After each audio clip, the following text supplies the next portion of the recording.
On va commencer, si Dieu veut. C'est écrit Vayar Balak ben Tzipor. Je sais que vous ne connaissez pas tous les détails, et moi aussi. Avec vous, ce qui nous permet d'avancer, c'est la curiosité. Donc tu es curieux, tu avances. Alors le début du verset, c'est écrit, il a vu Balak ben Tzipor. Et il était roi de Moab. Qu'est-ce qu'il a vu? Bayar Balak ben Tzipor, qu'est-ce qu'il a vu? Il a vu que quand il est mort à Aaron, les colonnes de nuée, ils ont disparu. Et il ne faut pas beaucoup à un homme pour se tromper. Il a dit, si le peuple juif il a perdu les colonnes de nuée, c'est un signe, c'est un signe que Dieu il veut que j'attaque. Voilà dans sa tête. Comment ça marche dans sa tête? Tant qu'ils avaient les colonnes de nuée, ça veut dire Dieu les protège. Il n'y a plus les colonnes de nuée, ça veut dire que je peux attaquer. D'accord? Oui, comme ça il a dit. Nous avons le miracle de l'ânesse. L'ânesse, elle s'est mise à parler. Et c'est, on l'a dit la semaine dernière, elle a été créée la veille de Shabbat. Ça veut dire qu'il y a une sainteté. L'ânesse s'est mise à parler à Bilam 3 fois, elle lui a donné un coup. Et à la 4e fois, il a vu l'ange avec une épée. Pourquoi il a vu avec une épée? Parce que il allait mourir par l'épée. Et il est mort par l'épée. Comment il est mort par l'épée? On va voir par la suite.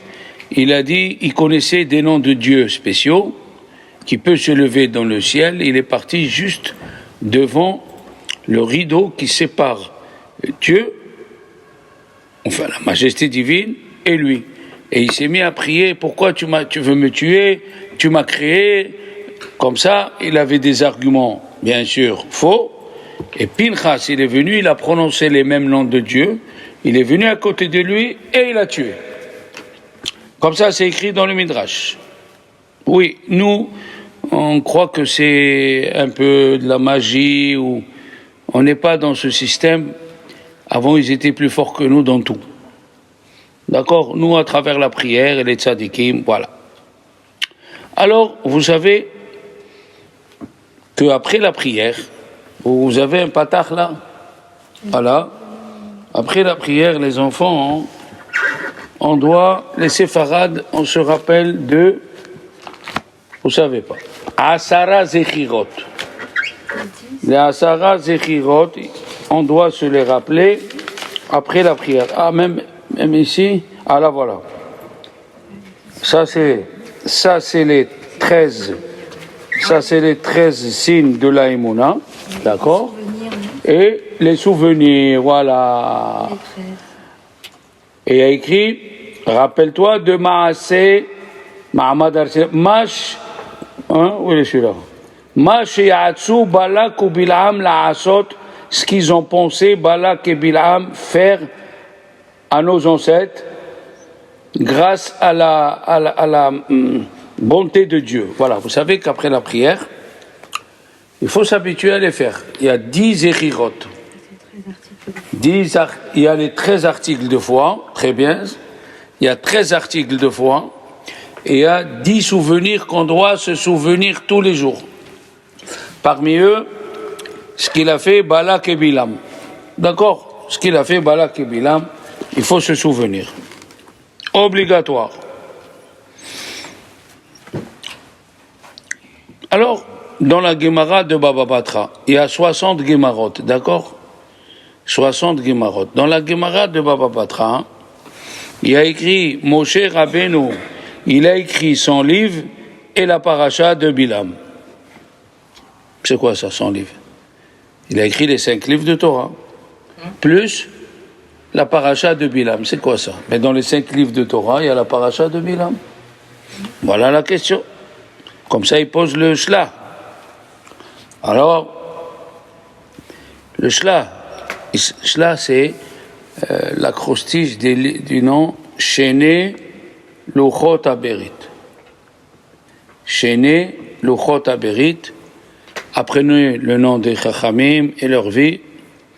On apprend beaucoup de choses grâce à eux. Shene Luchot Aberit, il s'appelle Rabbi Abraham Horowitz, il était à Francfort et il est monté à Tzfat. À peu près 50 ans après la mort du Beth Yosef. Qui était le Beth Yosef, les enfants? Alors il faut apprendre. Le Beth Yosef, c'est celui qui a codifié le Shulchan Aruch. Il a écrit un commentaire sur le Tour qu'il a nommé Beth Yosef. Comment il s'appelle le Beth Yosef? Rabbi Yosef Karo. Rappelez-vous, celui qui a écrit le Shulchan Aruch, Rabbi Yosef Karo, il est mort en 1570 à peu près. 1570, Rabbi Yosef Karo. 50 ans après, il est monté Rabbi Abraham Horowitz, le Shla Kadosh de Francfort. Et vous savez qu'il y a 3 livres qu'on dit à Kadosh. Dans tous les livres, il y a 60 000 livres qui ont été écrits sur la Torah. Et il y a 3 qu'on dit à Kadosh. Orach Chaim Kadosh. Et bientôt, c'est la Elula. Il a écrit un livre qui s'appelle Orach Chaim. On dit à Kadosh. Il était très saint. Rabbi Chaim Ben Attar. Il est né à Salé. Salé, c'est là où je suis né, moi.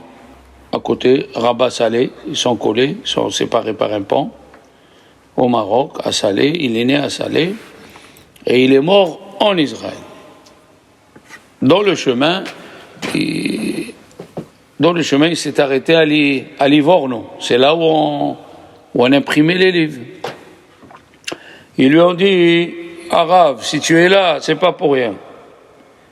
Tous les hommes de la ville, ils se rasent au couteau. Ça fait un homme qui se rase au couteau, il fait 5 péchés. Ici, c'est un coin, ça s'appelle une PA. Ici, c'est un deuxième coin. Ici, c'est un troisième coin. Ici, c'est un 4e coin. Et ici, c'est un 5e coin. Celui qui se rase au couteau, il fait 5 interdictions. Il lui a dit au Rav, les gens ici se rasent au couteau, ils profanent Shabbat. Il a dit, je laisse RS Israël de côté, je vais m'occuper de mes frères. Il est resté 2 ans, il allait de synagogue en synagogue, de synagogue en synagogue, jusqu'à qu'à la fin, on voyait des juifs avec une barbe, et ils étaient chômés Shabbat. Rabbi Chaim Ben Attar, Arav Shalom. Ben Attar? Ben Attar. Et il a son aïeul, Rabbi Ouda Ben Attar, qui est enterré à Fès. C'est des gens très saints, à tel point que les Arabes, les musulmans, allaient se faire juger chez lui. Et s'il jurait quelqu'un au nom de Rabbi Yehuda Ben Attar et il montait, il mourait sur le coup. Oui, je comprends que c'est des choses que vous n'avez jamais entendues, mais c'est normal. Avant, la Torah, elle était dans une puissance, on ne peut pas s'imaginer. Rabbi Yehuda Ben Attar, on dit Orach Chaim HaKadosh, on dit le Shla HaKadosh, et on dit le Al-Shir HaKadosh. Al-Shir, c'est Rabbi Moshe Al-Shir, qui était à Tzfat, et Arizal allait écouter ces drachot, il a dit que tous ces drachot, ils sont inspirés de Dieu. Mais Roi HaKodesh, il y a 3 livres, on dit Kadosh, Orach Chaim HaKadosh, le Shla HaKadosh, Orach Chaim HaKadosh, le Al-Shir HaKadosh et le Shla HaKadosh. Alors, il a dit comme ça, le Shla HaKadosh, il dit au nom d'un livre qui s'appelle Tziyuni, c'est un grand kabbaliste. Avraham Avinu, aujourd'hui nous avons ce qu'on appelle des masertot, voilà, les traités. Les traités talmudiques qui sont derrière moi. C'est les gros livres, des traités talmudiques. C'est la Torah orale, traités talmudiques. Dans les traités talmudiques, les enfants, c'est écrit la Torah orale. Et quand on arrive à la Gemara de Avodah Zarah, qui parle Avodah Zarah, les églises, les statues, d'accord? Tout ça, c'est Avodah Zarah. Nous avons à peu près 5 ou 6 pérakim sur Avodah Zarah. Imaginez-vous que Avraham Avinu, qui a étudié la Torah avant nous, il avait Masechet Avodah Zarah, 400 pérakim. On ne peut pas s'imaginer tout le Moyen-Orient, la Mésopotamie, combien elle était pleine. Juste sur l'Égypte, ça suffit. Combien de Avodah Zara il y avait? On ne peut pas s'imaginer.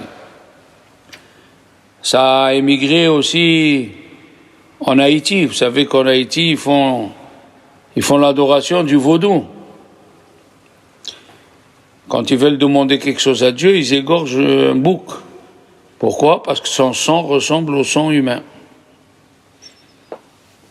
Oui. Le sang ressemble au sang humain et ils font de ça une Avodah Zara. Il faut faire très très attention. Il y a des choses qui sont en France. Ils ont été institués pour la Avodah Zara et personne ne le sait. Comme quoi? La fête du muguet. La fête du muguet, c'est Avodah Zara. La fête de la maman, on fait la fête des mères. Pourquoi les autres jours ne sont pas des mères? Il y a beaucoup de choses qui ont été fixées en France et les gens ils pensent que c'est une fête païenne. Mais païen, c'est Avodah Zara. Il faut faire très attention. Il y a des choses qui... Alors, Avraham Avinu, qu'est-ce qu'il a installé dans le monde? Qu'est-ce qu'il a installé? Il a installé la Mila et enlevé Avodah Zara. Toute sa vie, il a lutté. Il faut enlever la Avodah Zara et faire la Mila. Et c'est ce qui est arrivé en Égypte. Dieu nous voulait nous faire sortir, mais deux conditions. Tu tues l'agneau, c'est quoi? C'était la Avodah Zara. La Avodah Zara des Égyptiens. Pourquoi? Parce qu'ils adoraient le mois de Nissan. Le mois de Nissan, c'est l'agneau. Il fallait tuer l'agneau. C'est le début des mois pour avoir une bonne moisson. Il fallait tuer l'agneau pour montrer que tu n'es plus dans Avodah Zara et faire la Mila. On ne pourra pas faire ça, non. Ça veut dire, s'il vient Rav, il nous dit, tu rentres dans l'église, tu prends l'acrobate, tu le casses devant eux et tu fais la Mila. Tu n'as plus de force, ça veut dire, pour te défendre. Tu te mets complètement sur Dieu. C'est pas évident, hein. C'est pas évident. Et qu'est-ce qu'elle nous dit la Torah, les enfants? À la fin de la paracha de Vezot Averacha, Lo kam ke Moshe be Israël. On n'a pas eu de prophète comme Moshe en Israël. Il dit Rashi, on n'a pas eu de prophète comme Moshe en Israël. Mais au dehors de Moshe, on a eu. Qui c'est? Bilam. Bilam, il était équivalent à Moshe Rabbeinu. Bilam était équivalent. Oui. Maintenant, la Gemara dans Berachot, elle dit, la page 12, Chachamim ont voulu fixer la paracha de Balak dans le schéma. Ils ont voulu fixer ça au milieu du schéma. Combien de Pesukim dans le schéma? 20. À part Baruch Shem Kevod Malchuto, ce n'est pas écrit dans la Torah. C'est Moshe Rabbeinu, quand il est monté dans le ciel, il a entendu que les anges, ils donnent des louanges à Dieu avec ce mot-là, Baruch. Il ne faut pas lire Baruch Shem Kevod Malchuto. Celui qui dit comme ça, c'est grave pour lui. Il faut dire Baruch. Tu me suis? Baruch, Shem Kevod Malchuto, Leolam Vaed. Faut pas lire Baruch, Shem Kevod Malchuto. D'après la Kabbalah, c'est grave. Tu fausses l'explication. Baruch, Shem Kevod Malchuto, Leolam Vaed. La Gemara elle a dit que Moshe Rabbeinu, il est monté dans le ciel, il a vu que les anges il donnait des louanges à Dieu avec ça. Comment? Avant la destruction du temple, les anges, ils avaient six ailes. Et quand ils chantaient, ce Baruch, combien? Baruch, Shem, Kevod, Malchuto, Leolam va être 6. Ils avaient 6 ailes. À chaque coup d'aile, ils chantaient Baruch, Shem, Kevod, Malchuto. Ils avaient deux ailes qui cachaient les pieds. Et ils avaient 4 ici. Mais quand il y a eu la destruction du temple, alors il dit le Gaon de Vilna, ils disent Baruch Shem, Leolam va être Kevod Malchuto, ils ne le disent pas. C'est quand il y a le temple, ils disent Kevod Malchuto. Et c'est pour ça que nous prions dans le Moussaf. Qu'est-ce qu'on dit? Kevod Malchutcha Galé Aleno. On dit Kevod Malchutcha. Ce que les anges ne disent pas. On dit Dieu, fais-nous dévoiler, hein? Voilà. L'honneur de ta royauté. Alors ils ont voulu mettre, combien il y a des Pesukim dans la paracha de Balak? 95 Pesukim. Ils ont voulu le mettre dans le schéma.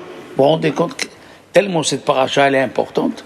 Ils ont pas cherché une autre paracha qu'ils ont voulu fixer. Celle-là, 95 Pesukim, ils ont voulu le fixer dans le schéma. Pourquoi? Et la Gemara elle demande, qu'est-ce que tu dis? Parce qu'il a dit, quel motzi ami Misraïm?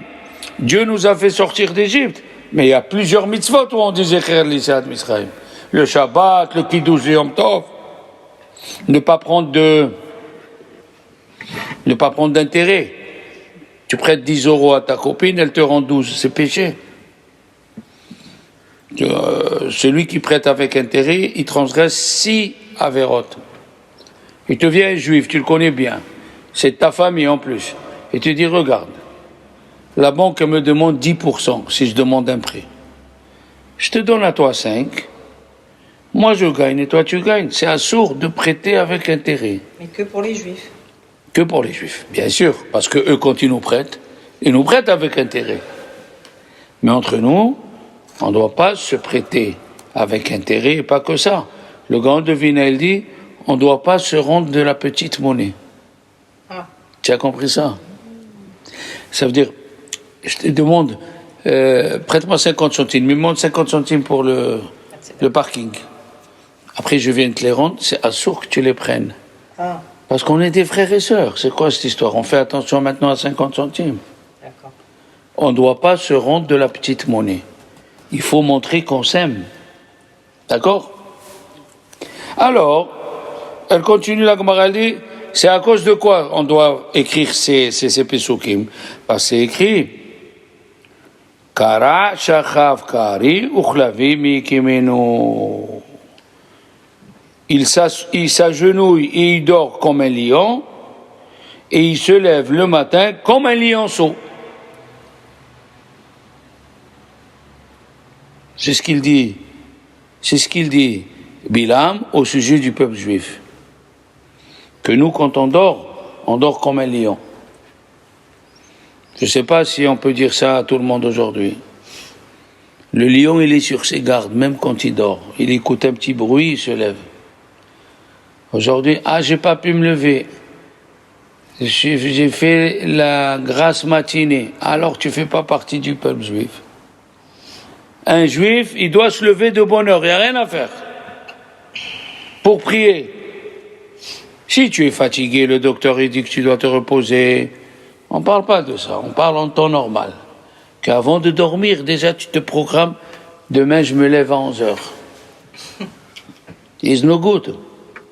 Ou tu veux rester réveillé le samedi soir, tu veux tes copines, vous parler, vous allez changer le monde en parlant. Vous faites rien du tout, que du vent, et tu dors à 2h30. Pourquoi tu dors à 2h30? Pour pas te lever le matin. Et pas que ça. Rabbi Moshe Feinstein, il dit, ce n'est permis à aucun rabbin, même s'il étudie la Torah, de rester jusqu'à 2h du matin pour pas se lever à la tfila. Dors avant et lève-toi à la tfila. Comme il a dit le Bilam. Bilam, il a dit, Kara shachav kavi, uchlavi mikimenu. Et ça ressemble à Ufshorbecha, Ufkumecha. Et alors pourquoi ils l'ont pas mis? Pourquoi on l'a pas mis? Les Chachamim me disent parce que il y a des gens qui grognent. Comme on dit au Maroc, à Marseille, ils marronnent. Vous savez ce que ça veut dire ils marronnent? Hein? Ils sont jamais contents. Quoi? Ils sont jamais contents. Ils sont jamais contents. On va leur ajouter la parachat de Balak. Ah, encore, on va sortir 5 minutes en plus. Il y a des gens qui sont comme ça. Toute leur vie, ils grognent. Alors, maintenant, il dit le Khatam Sofer, une chose extraordinaire. Le Khatam Sofer, il dit pourquoi c'est écrit dans la Gemara que Moshe Rabbeinu, il a écrit son livre et le livre de Balak, et la paracha de Balak. Pourquoi il nous dit ça? Il dit, le Khatam Sofer, alav shalom, écoutez bien, depuis que Dieu a créé le monde, on a des témoignages. Vous avez compris ce que c'est, on a des témoignages. Ça veut dire, depuis que Dieu a créé le monde, Adam Arishon, il y a l'ange Raziel, et d'ailleurs, il faut acheter le livre. Il y a un livre qui s'appelle Raziel Amalach, c'est contre l'incendie à la maison. En Israël, il offre des fois dans les bar mitzvah un petit livre qui s'appelle Raziel. D'accord?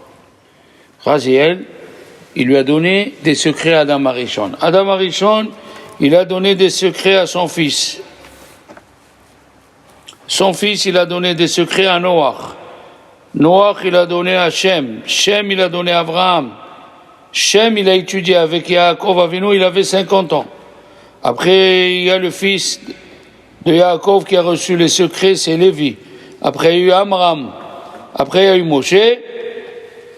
À chaque étape de la création, on a des témoignages. Quelle est la seule chose où il n'y a aucun témoignage? Il n'y a pas de témoignage, il n'y a rien. Personne n'a assisté. La paracha de Balak. C'est pour ça que c'est écrit. C'est pour ça que c'est écrit dans la Torah. Hein. Dans la Gemara, Moshe Rabbeinu, il a écrit la paracha, toutes les parachiotes, et la paracha de Balak. Qu'est-ce que ça veut dire, et la paracha de Balak? Parce que personne n'a vu de ce qui s'est passé. Oui? Le peuple d'Israël était en bas. Balak, il était là-haut. Il a construit 7 hôtels. Tu sais que c'est un hôtel où faire des sacrifices. Ça s'appelle un hôtel. 7 hôtels où il a sacrifié 42 corbanotes pour avoir la permission de maudire le peuple d'Israël. Pourquoi? Parce que Balak, il a vu ce que les Juifs, ils ont fait, les Sihon, Melech HaEmori, ou le Og Melech HaBashan. On le dit dans le Hallel pour ceux qui font la prière Shabbat et qui suivent. Voilà. Avant Baruch She'amar, on dit, ça s'appelle Hallel, Hallel Agadol. Voilà. Hodou Lashem Kitov Ki Leolam Hazo, Le'os Niflaot Gedolot Levado. Il fait des miracles tout seul. Qu'est-ce que ça veut dire, il fait des miracles tout seul? Ça veut dire, le sens littéral, personne n'est associé avec lui, avec Dieu. D'accord. Après, c'est écrit, את הירח, למכה מצרים בבחוריהם, והעביר ישראל בתוכו, ויהרוג מלכים אדירים. Il a tué des rois très forts, qui, Sihon melech האמורי, ולעוג מלך הבשן.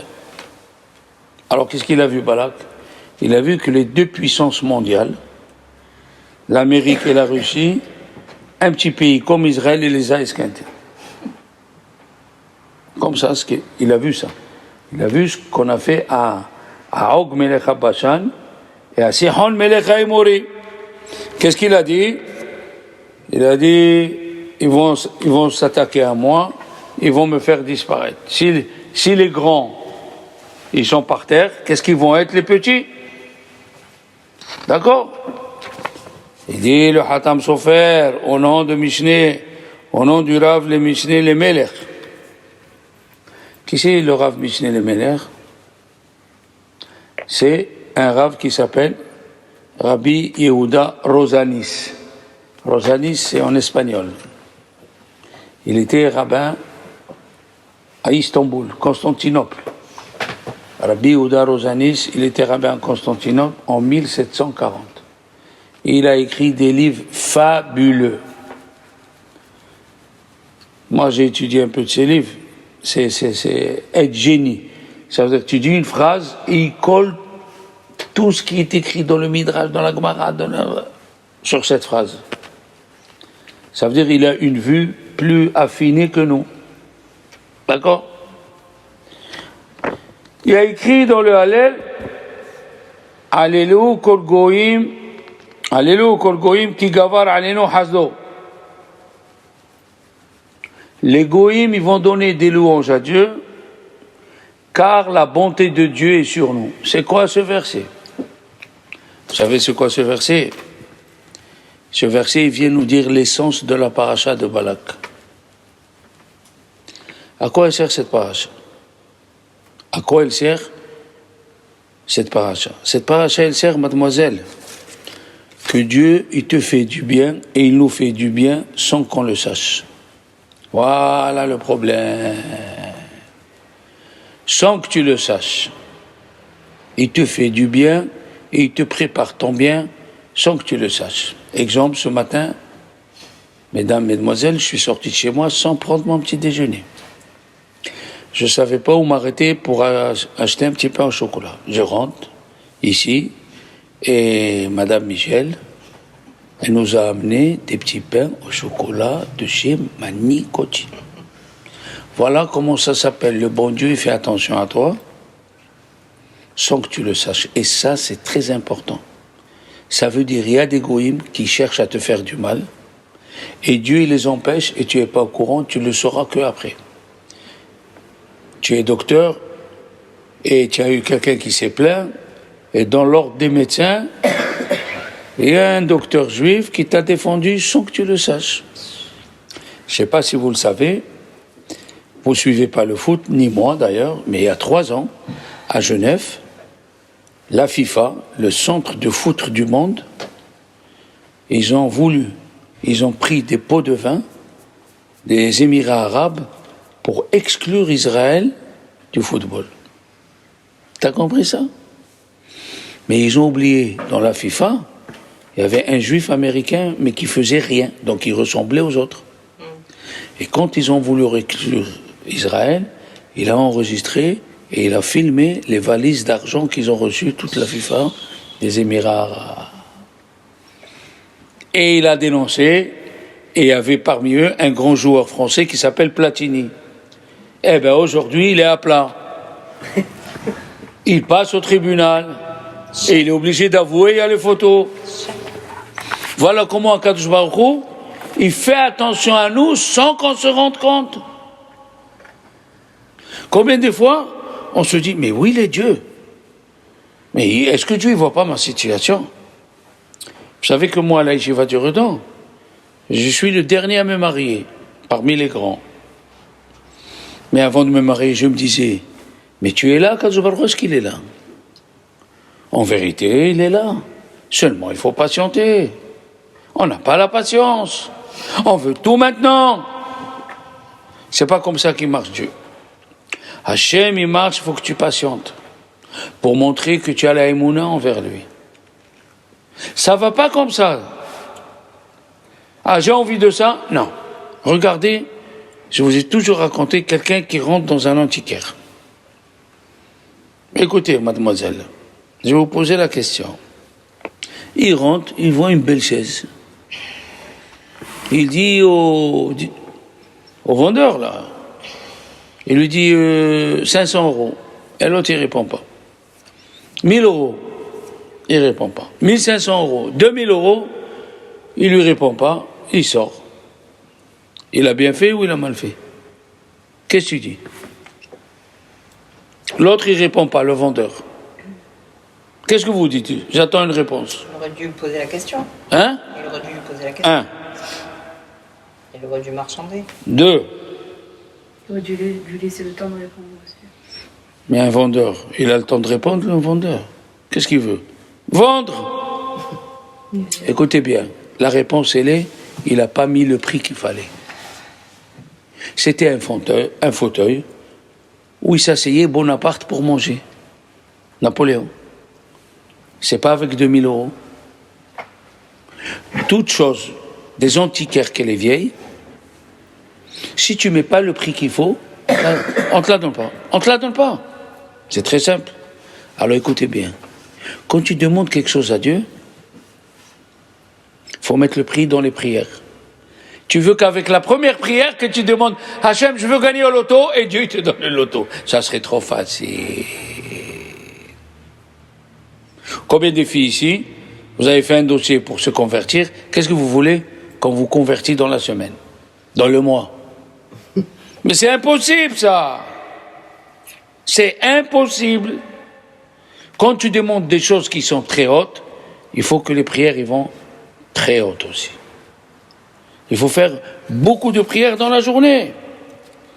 Et alors, les goïms, eux, ils vont venir témoigner au Mashiach combien des combines ils ont voulu faire pour nous tuer et Dieu les a empêchés. C'est ça la paracha de Balak. Vous savez ce que c'est dans la Torah? On parle 2 fois Nahal Arnon. What is this? What is this? Nahal Arnon.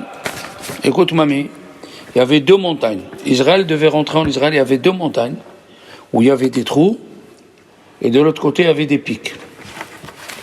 Le Amalek, il est rentré dedans avec des flèches. Quand Israël allait passer, ils allaient jeter les flèches. Un guet-apens. Comme ça on dit en français. Oui. Eh ben dis-nous, un guet-apens. Un guet-apens. Qu'est-ce qu'il a fait Dieu? Il a fait un miracle. Il a collé les 2 montagnes. Ça s'appelle, au milieu, ça s'appelle un canyon, c'est ça? Un canyon. Canyon. Il a poussé les 2. Les grottes qui étaient pleines de Amalek, avec la pointe des autres côtés, tous ils sont morts. Aucun des Juifs n'était au courant, Sarah, aucun des Juifs. Comment il va faire? Il y avait encore le puits de Myriam. Le puits, il a commencé à sortir du sang et des membres des gens qui sont morts. Les Juifs, ils ont commencé à voir, qu'est-ce que c'est? Ils sont partis chez Moshe Rabbeinu, et Moshe Rabbeinu leur a raconté. Et Dieu nous a fait des miracles dans le Nahal Arnon, qui est parti. Il a charrié tous ces corps-là, et ils sont sortis par le BR de Myriam. Ça veut dire que Dieu, il te fait du bien, et tu n'es même pas au courant. Dieu il te prépare ton diplôme, avec qui tu vas passer, quel professeur tu vas avoir, et tu n'es même pas au courant. Combien des fois, tu demandes, tu dois aller à une adresse, et il te manque et tu veux la place, tu dis où je vais trouver la place. Tu arrives, tu vois le clignotant d'une voiture, qui fait comme ci, comme ça, et tu rentres. C'est ce qu'on appelle en hébreu Hashgaha Pratit. Rappelle-toi de ce mot, il est très important. La providence particulière à chacun. À chacun d'ici, Dieu, il le garde.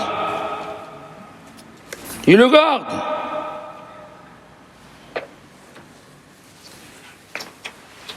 Bilam, le Zohar, il dit, ils étaient en haut de la montagne, Balak et Bilam, et ils voyaient en bas, Israël était sous leurs pieds. Et Balak, il a dit, où il a vécu Moshe Rabbeinu? À Midian, en plein désert. Il est parti à Midian, il a dit, quelle est la force de Moshe Rabbeinu? Il a dit dans sa bouche, tout ce qu'il dit, ça s'accomplit. Il dit à la montagne, lève-toi, la montagne se lève. Alors il est parti chercher Bilam, que c'est un monsieur que tout ce qu'il dit, ça s'accomplit. D'accord? On va arriver à tout ce qu'il dit s'accomplit, tout ce qu'il bénit s'accomplit. Mais qu'est-ce que ça veut dire Vaillard, il a vu? Comment il peut voir? Qu'est-ce qu'il a vu? On a dit, Rachid a dit une explication. Le Zohar, il dit, écoutez bien, c'est de la magie. Il avait un vautour, il lui a mis de la magie autour des pieds, et le vautour, il volait, et à travers l'œil du vautour, lui, Bil'am, il voyait, Balak, il voit, c'est écrit Vayar Balak ben Tzipor, le fils d'un oiseau. C'est le fils d'un oiseau. Le fils d'un oiseau.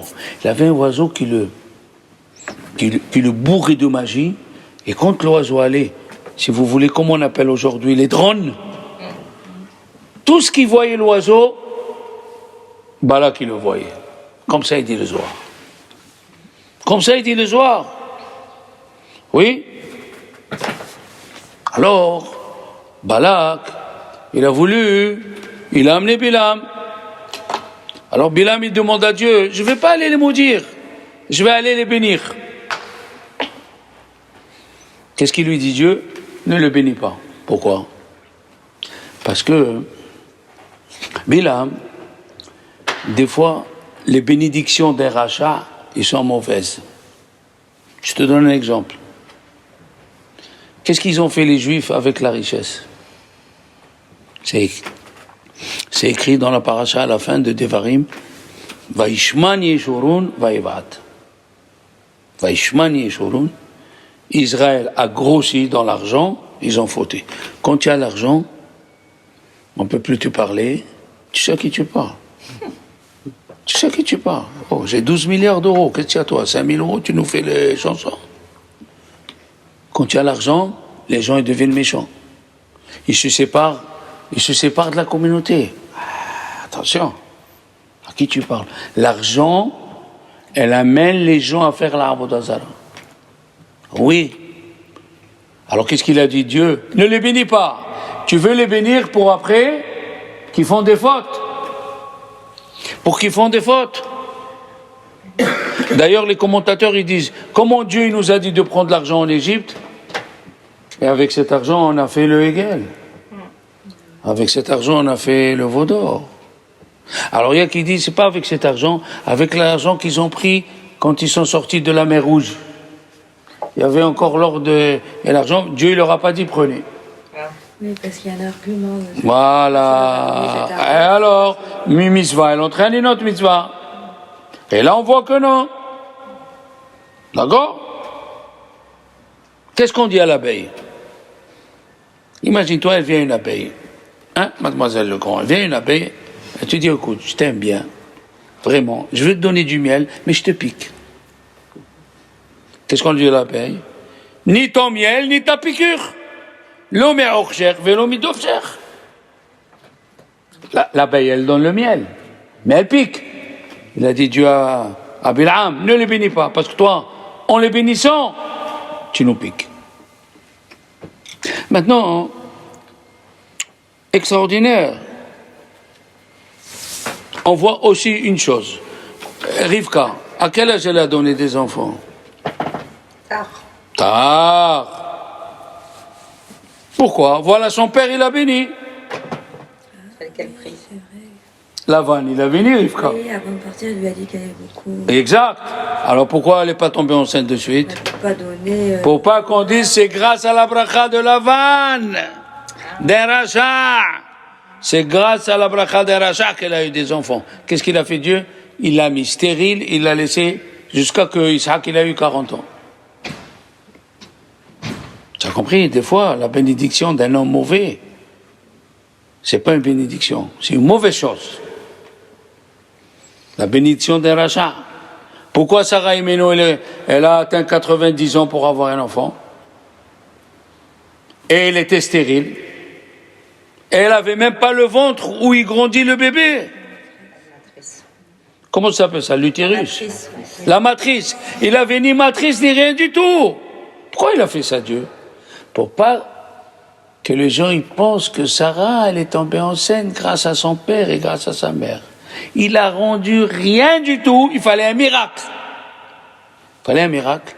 Comme ça, les gens ils disent, oui, elle est tombée enceinte, elle a donné des enfants, et c'est extraordinaire, c'est Mina Shammai. Maintenant, venons-en à Bilam, les enfants. Il demande Rabbeinu Bechaye, qui est enterré à Grenade, en Espagne. Il demande Rabbeinu Bechaye, est-ce que Bilam, il avait une force de bénir et de maudire ou non? Oui. Oui. Eh bien, c'est non. Rabbi Abraham ibn Ezra, alayhi shalom, il a dit Birchato, Birchat Hamor. La bracha de Bilam, c'est la bracha d'un âne. C'était sa femme. Comment Bilam, il pouvait bénir ou maudire? Sachez-le, il dit Rabbi Abraham ibn Ezra,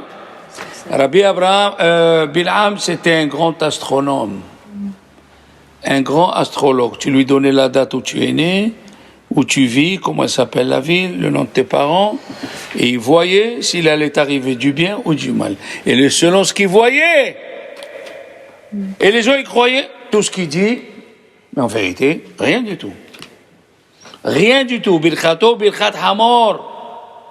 La bénédiction de Bil'am, c'était une bénédiction d'un âne. Et comment il bénissait? Ah, tu es né sous le signe escargot, zodiaque escargot, toi ça, et toi ça. Et il savait. Moi j'ai un livre. Les 12 mazalot. Les 12 mazalot écrits par Rabbi Abraham Ibn Ezra. Pas n'importe quoi.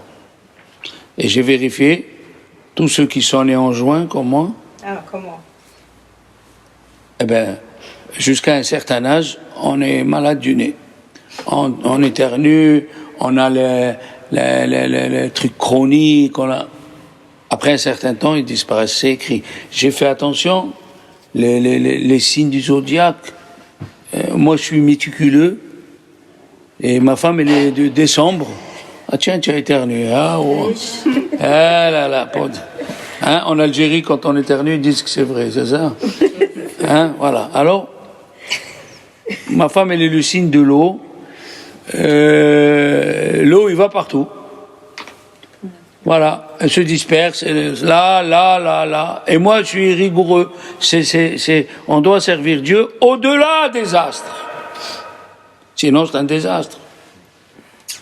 Abraham Avinu, Dieu lui a dit, je vais te rendre des millions de juifs, tu vas voir. Il a dit, moi je vois que Eliezer, il est là à côté. Il a pris, il a fait monter sur les astres et il a vu. Mademoiselle Elbez, il a vu. Michel, il a vu. Ça veut dire, nous, on est au-dessus des astres. C'est ça, la force qu'il avait, Bilam.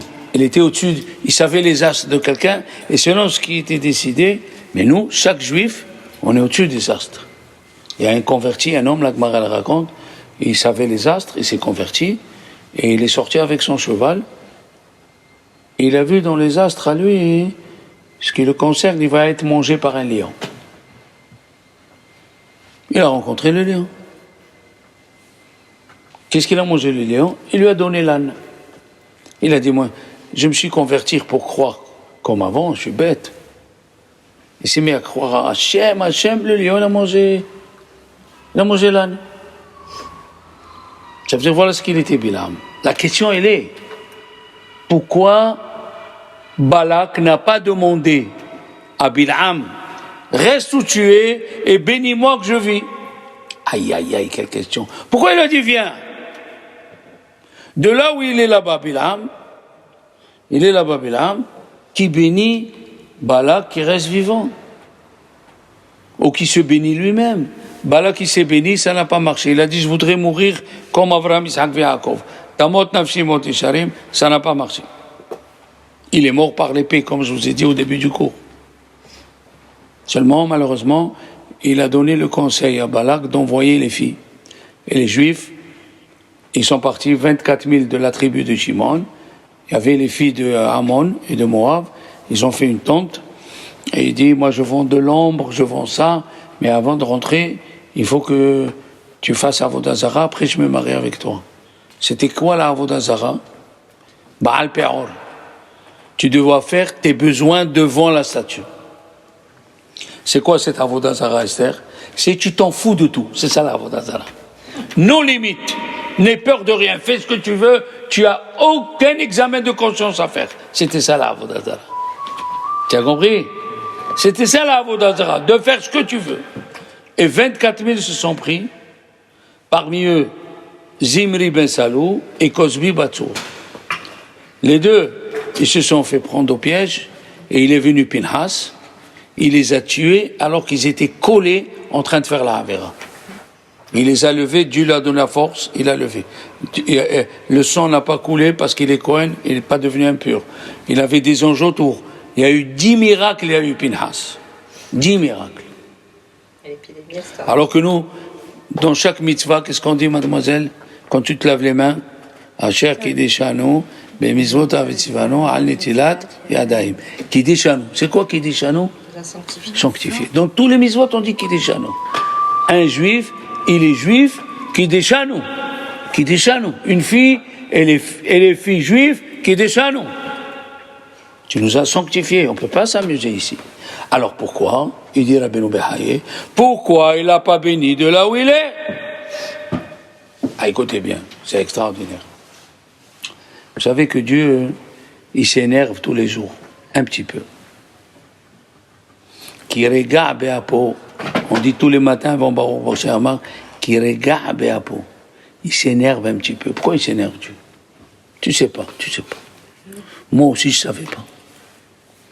Il s'énerve parce que s'énerver c'est un ordre. Quand tu veux dire quelque chose à ton fils, tu dis fais ça.